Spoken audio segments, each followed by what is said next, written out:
இன்னைக்கு லக்னோ ஏக்கனா ஸ்டேடியம்ல எல்எஸ்டியும் டிசியும் மோத போறாங்க. இது ஒரு அல்டிமேட் கான்டெஸ்டா இருக்க போகுது. போன ஐபிஎல்ல ஏக்கனா ஸ்டேடியம் ஒரு ஹை ஸ்கோரிங் வென்யூவா இருந்துச்சு. ஃபர்ஸ்ட் பேட்டிங்லயும் சரி, செகண்ட் பேட்டிங்லயும் சரி 220, 230 அசால்ட்டா அடிச்சிட்டு இருந்தாங்க. ஸோ அதை வச்சு பார்க்கும்போது இன்னைக்கு கேம்ல யாருக்கு பெட்டர் பேட்டிங் பவர் இருக்கோ அவங்க தான் ஜெயிப்பாங்க. ஸோ அப்படி ரெண்டு டீமையும் கம்பேர் பண்ணி பார்க்கும்போது டிசிக்கு தான் பெட்டர் பேட்டிங் பவர் இருக்கு. எல்எஸ்டிக்கும் ஒரு டீசென்டான பேட்டிங் லைனப் இருக்கு, ஒரு நல்ல பேட்டிங் லைனப்பே இருக்கு டாப் ஆர்டரா பார்க்கும்போது. பட் ஃபினிஷிங் அப்படின்னு பார்த்தா அது டிசிக்கு தான் பெட்டரா இருக்கு.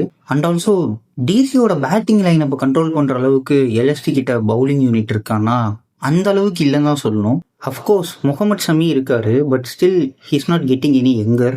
அவர் பழைய ஷமியாவே இருப்பாரா அப்படின்னு நமக்கு தெரியாது. அண்ட் ஆல்சோ திக்வேஷ் ராத்தி ஒரு நல்ல அசெட். அதை தாண்டி பார்த்தீங்கன்னா எல்எஸ்டி பவுலிங் லைனப் அந்த அளவுக்கு இல்லை. ஆவேஷ் கான் விக்கெட் எடுத்தாலும் ரன்னு கொடுக்குற பவுலர் தான். மோசின் கானும் அந்த மாதிரி தான்.